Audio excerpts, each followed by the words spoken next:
오늘 10월 첫 주 주일을 맞이해서 함께 예배하는 우리 모든 성도들 여러분들 주님의 이름으로 환영하고 축복합니다. 옆에 있는 분들하고 한번 인사 좀 나누시죠. 우리 10월의 삶에 하나님의 은혜가 충만하길 바랍니다. 네, 꼭 그렇게 되길 바랍니다. 네. 충남선교회에서 올해 이제 사업 기금을 마련하기 위해서 여러 사업을 진행을 하는데 보니까 지난번에는 복숭아 사업을 했습니다. 뭐 이익은 그렇게 많이 남지는 않았는데 그냥 다 원가로 들여서 보니까 20만 원도 못 벌었다 그러더라고요. 그러나 여러분들이 많이 참여해 주셔서 감사했습니다.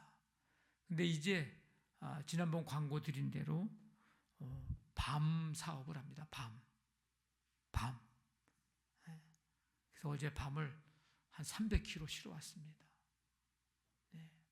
아주 그냥 얼마나 이 밤 알이 크고 잘 열었는지 이제 한번 보십시오. 많은 사람들이 신청을 하셨더라고요. 그래서 가만히 생각해 보니까 남선교회가 뭔가를 좀 한다고 하니까 성도들이 기쁨으로 동참해 주시는 거 아닐까.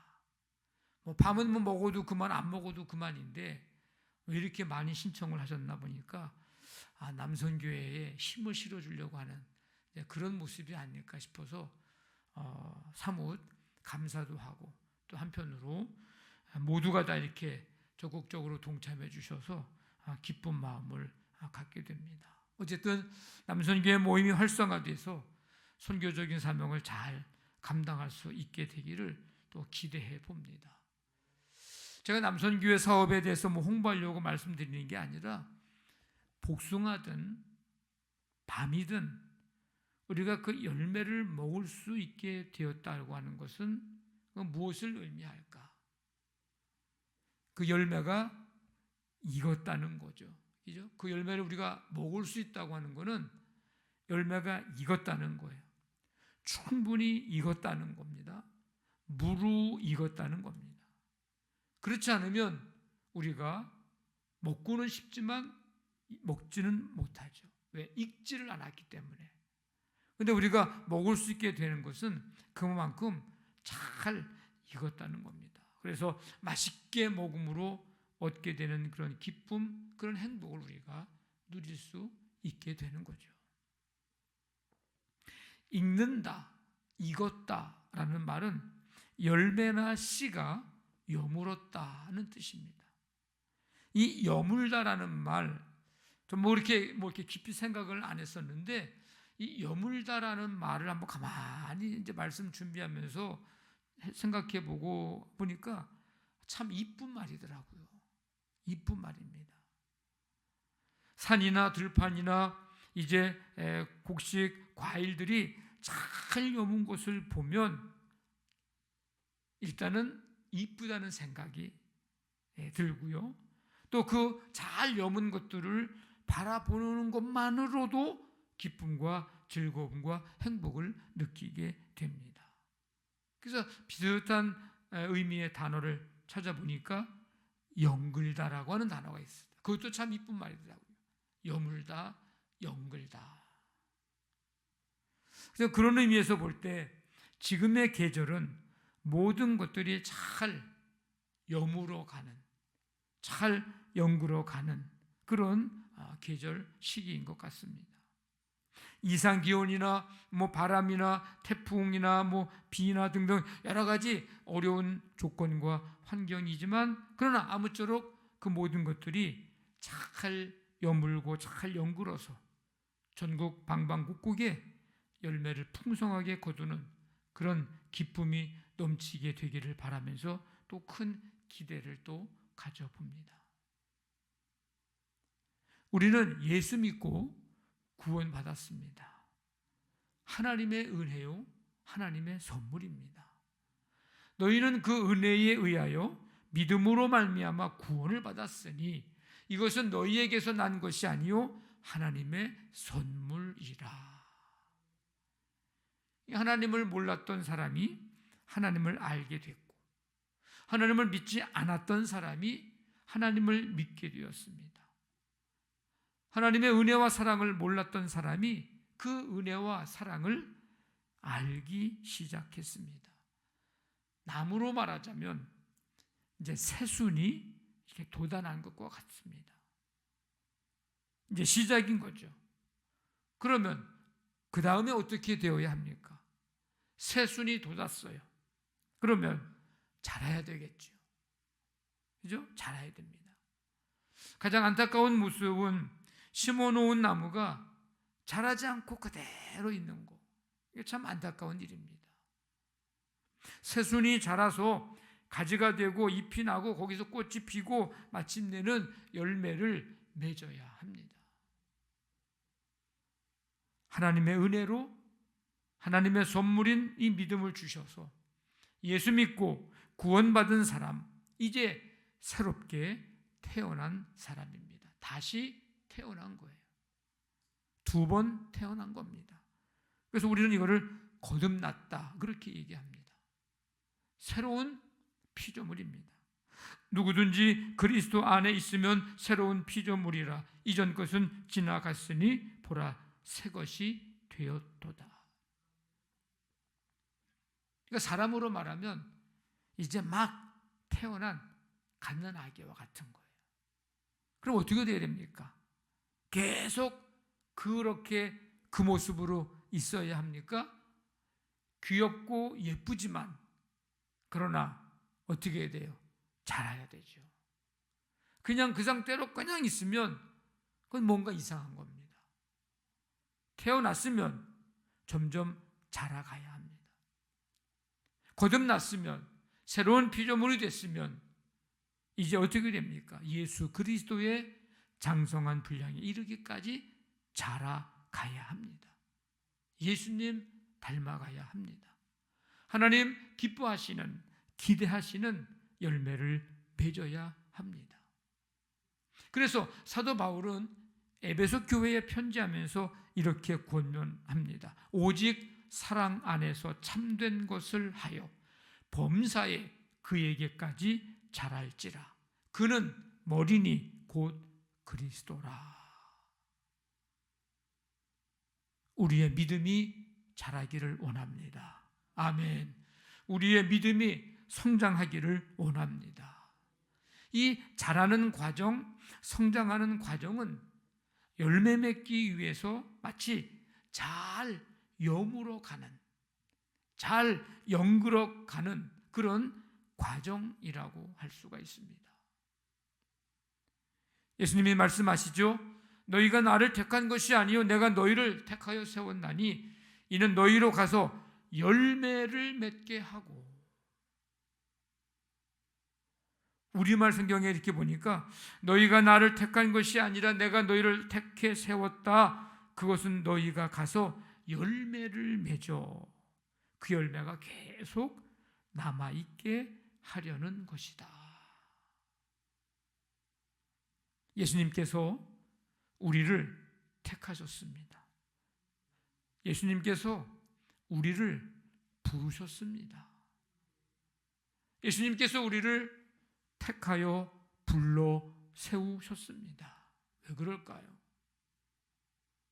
가서 열매를 맺어 그 열매가 계속 남아있게 하려고.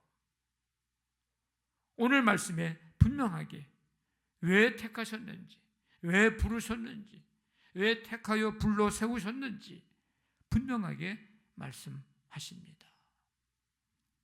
여러분들 이렇게 잘 여문 그 열매를 보면 여러분 어떻습니까? 보면서 일단 감탄사를 이제 내뱉게 되죠. 감탄사. 야, 어쩜 이렇게 열매를 맺게 됐을까? 그리고 쳐다만 보기가 참 아까워서 우리는 만져보기도 하죠. 맛있어 보여서 먹고 싶은 마음이 생깁니다. 그래서 만지고 따고 뭐 먹기 전에 우리는 먼저 뭘 하는가? 사진부터 찍어서 오래 간직하고 싶은 그런 마음을 갖게 돼서 사진부터 찍습니다. 그냥 쳐다만 봐도 기쁘죠. 우리의 믿음도 잘 여문 열매, 잘 연그러 가는 열매와 같이 그렇게 여물고 연그러 가기를 원합니다. 그런데 그러면 그 열매는 어떻게 돼요? 그 열매는 독특한 맛이 있어요.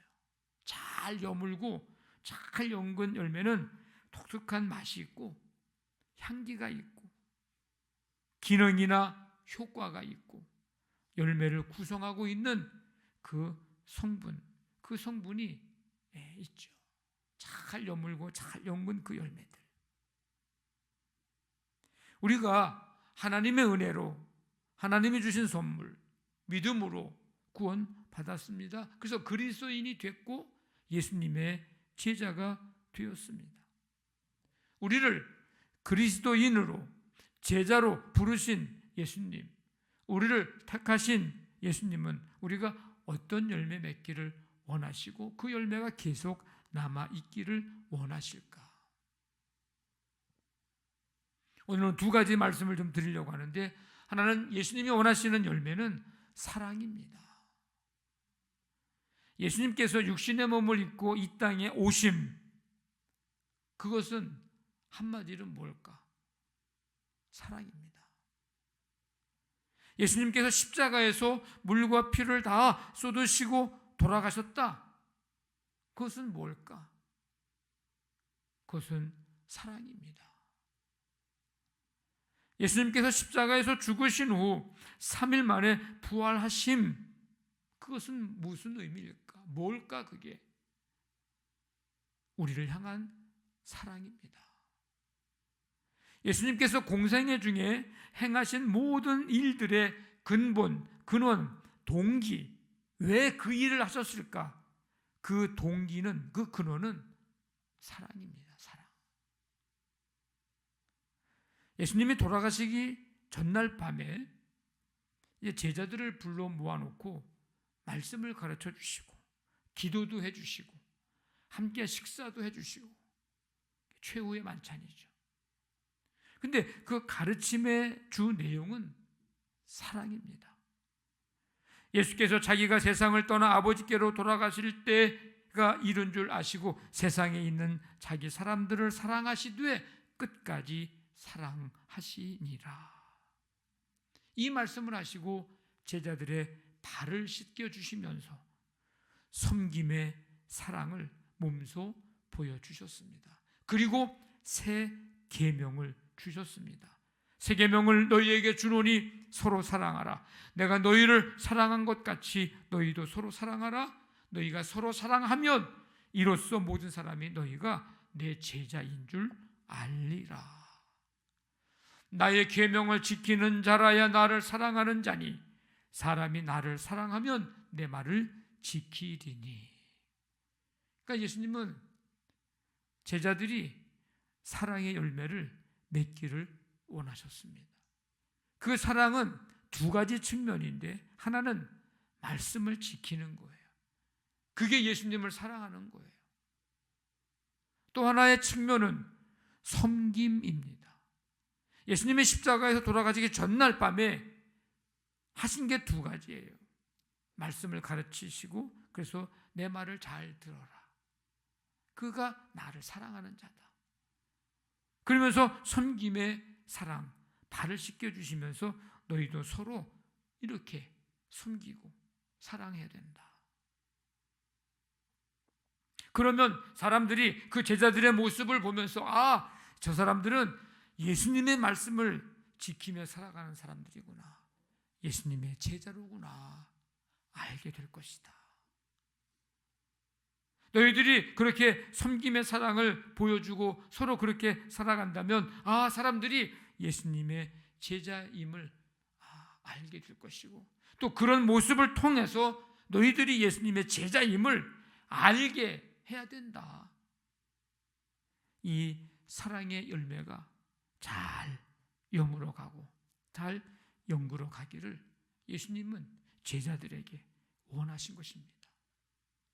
우리를 그리스도인으로 제자로 부르신 예수님, 우리를 택하신 예수님은 우리에게도 기대하시는 열매가 있는데 바로 그것이 사랑입니다. 여러분, 우리의 삶의 모든 일의 동기가 무엇이어야 할까요? 우리가 행하는 모든 일들의 근본적인 동기는 무엇이어야 할까? 사랑이어야 합니다.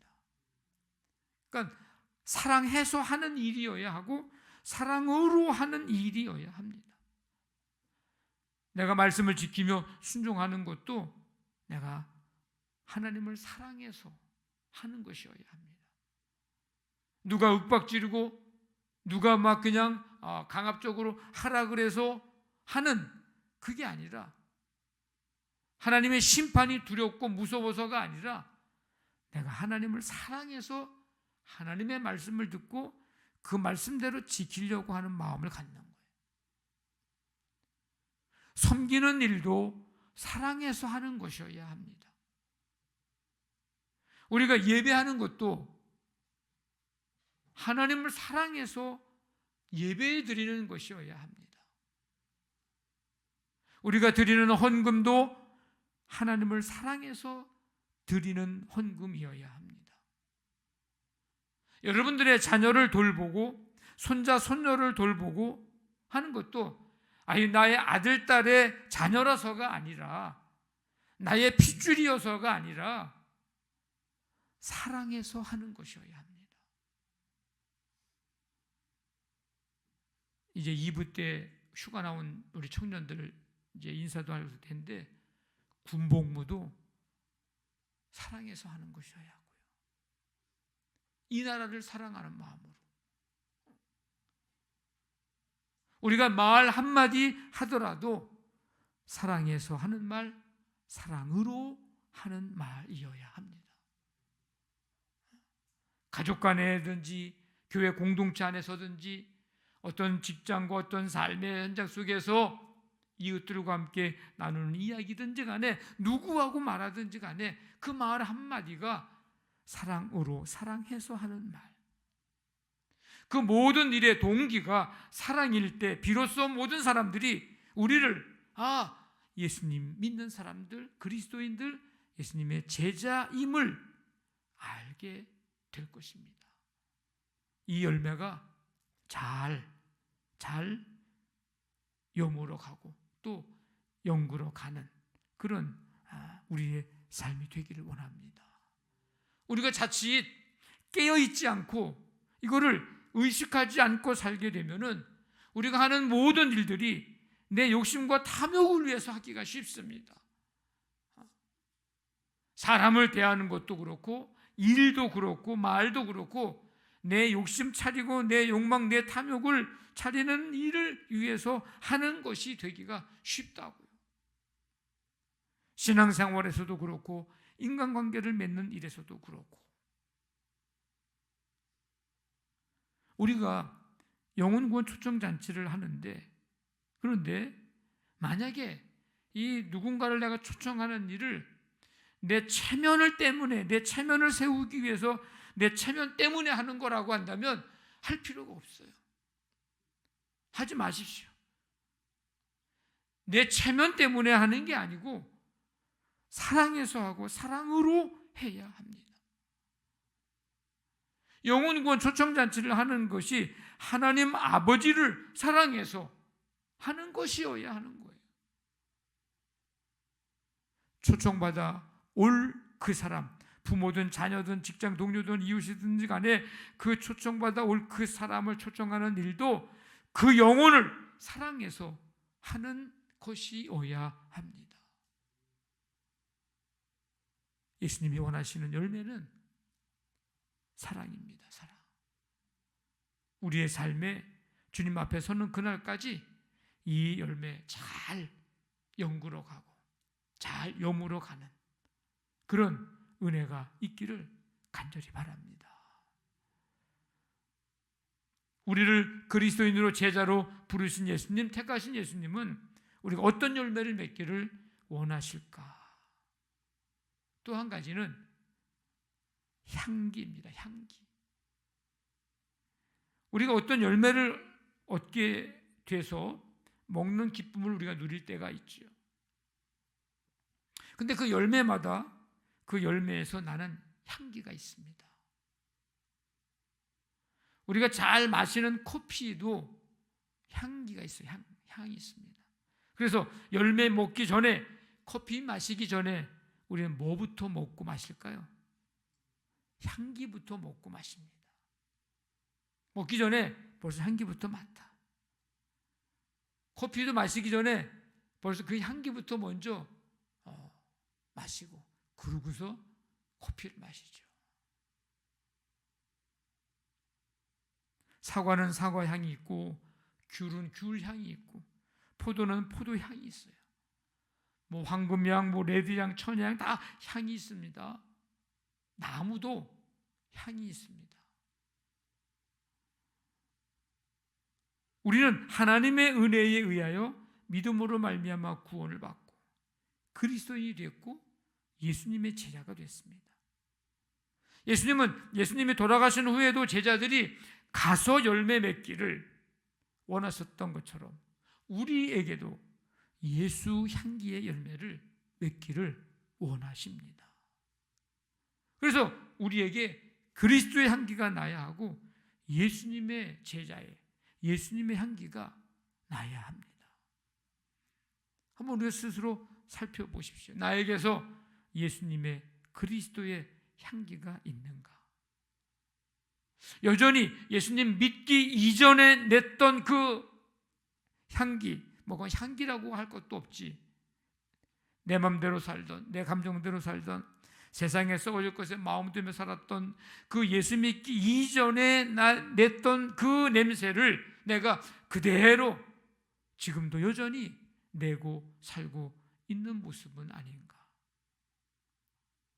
사람들이 나에게서 맡고 있는 향기가 어떤 향수 뿌려내는 그런 향기가 아니라 사람들이 내게서 맡고 있는 향기가 어떤 향기일까? 나를 만나고 나와 함께 일하고 나와 같이 이야기를 하고 그럴 때 사람들이 나에게서 맡는 향기가 세상에서 닳고 다른 사람 냄새를 맡고 있는 것은 아닐까?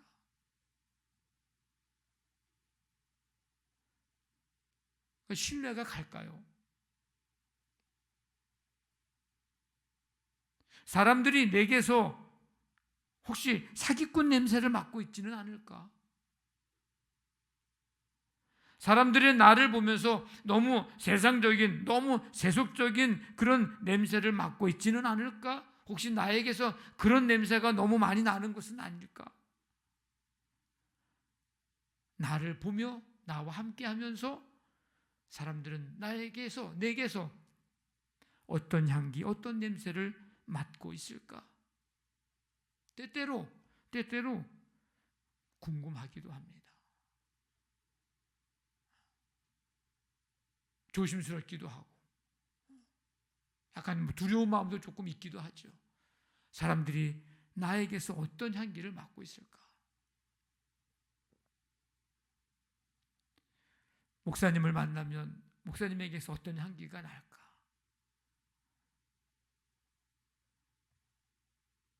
생각해보면 약간 좀 두려운 마음도 약간 있어요.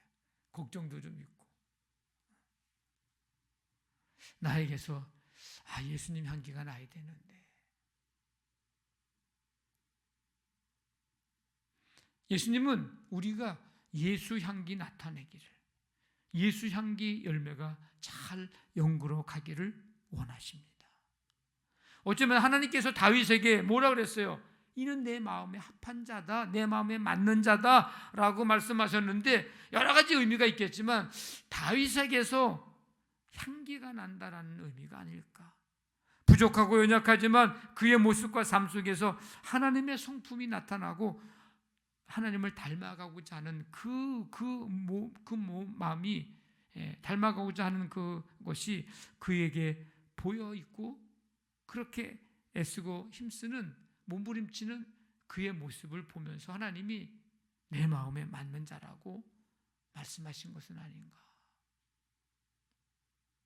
이 예수 향기의 열매는, 이 열매를 맺는 건 그냥 되는 게 아닙니다. 저절로 되는 게 아니에요. 그냥 예수 믿기 시작했다고 해서 이제 그렇게 저절로 되는 게 아닙니다.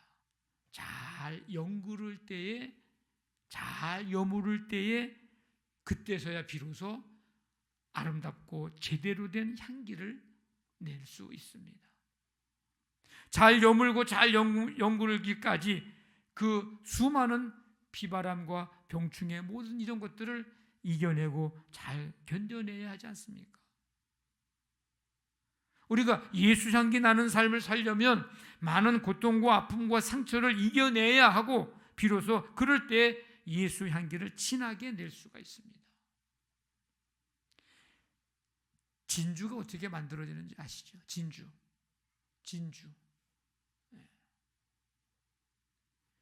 조개 안에 모래알 같은 이물질이 이렇게 들어오면 그 조개는 너무 아파서 그것을 감싸기 위해서 나카라는 체액을 분비를 하게 되는데 그 체액이 쌓이고 쌓여 진주가 되는 거예요. 그러니까 진주는 우리가 볼 때는 너무 아름답고 그래서 야 저거 내 목에, 내 손목에, 내 귀에 장식을 했으면 좋겠다. 여러분들은 그 생각 들어가지만 사실 그 진주는 아픈 상처를 승화시키는 결과가 진주입니다. 우리가 이 세상에서 믿음으로 살면서 믿음으로 살아갈 때 아무 고난과 역경이 없어야 예수 향기 잘 나타낼 수 있는 거 아닌가? 라고 우리가 생각을 할 텐데 아니요. 오히려 많은 상처와 아픔과 고난이 있지만 그 속에서 하나님의 은혜를 만나 아름다운 향기로운 예수 향기를 나타내는 것입니다. 그렇기 때문에 살아가면서 고난과 문제와 상처와 아픔을 없애달라고 하기보다는 그 고난과 문제와 상처, 아픔을 사탄이 이용하지 못하도록 하나님 그것들을 이제 하나님 앞에 하나님의 은혜 아래로 십자가 앞에 가지고 나와야 합니다. 그러면 그것들이 나를 그대로 내게서 남아서 나를 괴롭게 힘들게 하는 게 아니라 하나님의 은혜 아래로 십자가 아래 앞에 가지고 나올 때에 탄식이 찬송이 되고 고난이 감사가 되고 꽃이 되고 열마가 되고 향기가 됩니다. 그런데 하나님 앞에 십자가 앞에 하나님의 은혜 아래 가지고 나오지 않으면 그 고난과 문제와 상처와 아픔은 여전히 내 삶에 탄식과 원망과 불평으로 나를 괴롭히고 힘들게 하는 그것으로 사단이 우리를 이제 아프게 하고 힘들게 하는 사단의 이용거리가 되고 마는 거예요. 그런데 주님 앞에 십자가 앞에 가지고 나올 때 그 모든 것들이 하나님의 은혜를 우리가 만나게 되고 경험하게 되면 탄식은 찬송으로, 고난은 감사로, 그래서 꽃이 되고 열매가 되고 향기가 되고 향기 가득한 은혜의 사람이 됩니다. 그래서 그 사람은 신앙적인 삶의 스토리가 많아지고 그거를 많은 사람들 앞에 여러 사람에게 누군가에게 이야기할 때 그게 뭐가 되는 거예요? 내 삶의 간증이 되는 겁니다. 간증거리가 없는 사람은 똑같은 문제와 고난과 상처와 아픔이 있는데 그거를 하나님의 은혜 아래로 십자가 앞에로 가지고 나오지를 못한 거예요. 향기 가득한 은혜의 사람. 그렇게 되면 이웃을 더욱 이해하는 향기 가득한 사람이 되고 다른 사람을 더 포용할 수 있는 향기 가득한 사람 되고 더욱 사랑하는 향기 가득한 사람이 됩니다. 이 향기가 가득하면 우리를 통해 구원받은 자가 더해갈 것이고, 왜냐하면 사람들은 냄새가 아닌, 악취가 아닌 향기 나는 곳에 모여들기 때문입니다. 우리 모두, 그리고 우리 교회가 예수 향기 날리는 교회가 되기를 바랍니다. 노사연의 바람이라는 노래 아시죠? 가사 중에 많은 사람들이 성경 구절은 못 외워도 이 가사는 모르는 사람이 없더라고 보니까. 우린 늙어가는 것이 아니라 조금씩 익어가는 겁니다 라고 하는 그 가사, 그죠? 성경은 못 외워도 이건 외우고 계시죠? 신앙생활은 주님 앞에 서는 그날까지 계속 완성되어 가는 과정입니다. 계속 염으로 가고 영으로 가는 과정이에요. 우리가 하나님 앞에 가는 그날까지 매일 한 걸음 한 걸음은요, 늙어가는 게 아니고요, 죽어가는 게 아니고요, 어떤 책 제목과 같이 염으로 가는 것입니다. 영으로 가는 것입니다. 우리 모두 예수님 사랑 닮아가는 열매, 예수 향기 널리 퍼뜨리는 열매 맺는, 그래서 아름답게 염으로 가고 잘 영으로 가는 신앙, 우리 모두의 신앙이 그와 같은 신앙이 되기를 주님의 이름으로 간절히 축원합니다. 아멘.